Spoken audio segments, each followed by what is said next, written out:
Se që dini nga muaj i shkurt këtu për sigurinë e komunikacion vetëm në disa qytete, e çuditërisht në qytetet ku shumica janë shqiptarët.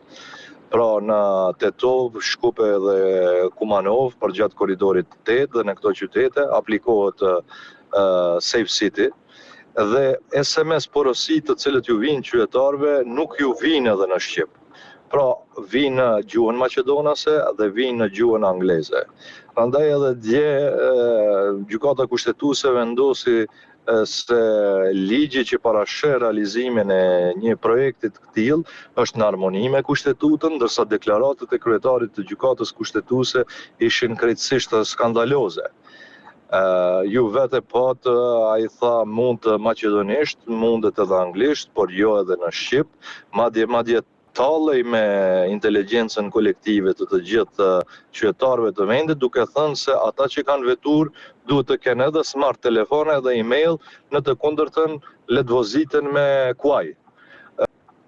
Kjo është vetëm një shpërfaqe vogël e tendencës shoviniste të Darko Kostadinovskit, i cili ka ndërmarrë për 2 vite me radhë prej formimit të kësaj qeverie me shqiptarët humbës në këtë qeveri, ka ndërmarrë veprime të cilët cënojnë marrëveshjen e Ohrit dhe rënojnë marrëdhëniet e mira ndëretnike. Po më e keqe është se në gjithë këtë proces ata kanë mbështetjen e Vlenit, kanë mbështetjen e këtyre shqiptarëve të cilët i ngjasojnë Raman Murinës në kohën e Miloševićit në Kosovë, për arsye se para një viti kur ngritëm procedurë në kuvend për përgjegjësinë, për interpelancë, për përgjegjësinë e Darko Kostadinovskit, ishte Vlen me forcat nacionaliste në kuvend që votoi që pika të hiqet nga rendi i ditës dhe sot e kësaj dite Darko Kostadinovski është i papërrekshëm.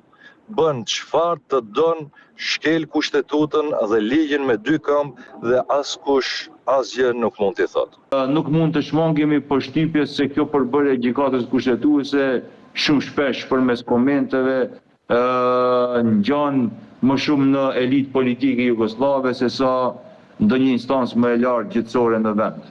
Sa i përket përdorimit të gjuhës shqipe, është e drejtë themelore e njeriut dhe një nga vlerat themelore të kushtetutës. Institucionet shtetërore kanë detyrim të garantojnë të drejtën çdo qytetari që të informohet në gjuhën e tij anëtare, përfshirë edhe për detyrimet që lindin si pasojë e veprimeve apo sjelljes së tij.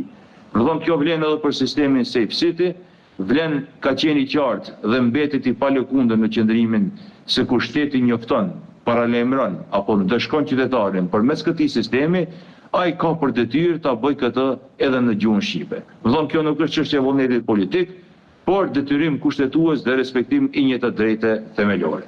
Edhe më herët është ngritur çështja e përdorimit të gjuhës pikërisht nga gjykata kushtetuese.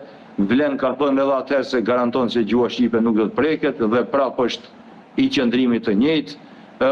Ajo të cilët problemet të cilët BDI i ka lënë të pazgjidhura ne në mënyrë të përditshme po mundohemi që t'i zgjidhim. Shumë shpejt do ta përmbyllim edhe një çështje që ka të bëjë pikërisht me marrëveshjen e Ohrit, e ajo është ligji për përfaqësim të drejtë dhe adekuat. BDI për 23 vite nuk ka arritur të sjellë ligj për përfaqësim të drejtë dhe adekuat dhe ne këtë po e bëjmë për më pak se 2 vite, edhe po e përmbyllim një prej pikave më të rëndësishme të marrëveshjes së Ohrit, edhe pse kjo marrëveshje në afatin e realizimit e ka pasur diku të përmbyllet në vitin 2004, ne sot jemi në vitin 2026 dhe ende po diskutojmë tema që kanë të bëjnë me marrëveshjen e Ohrit.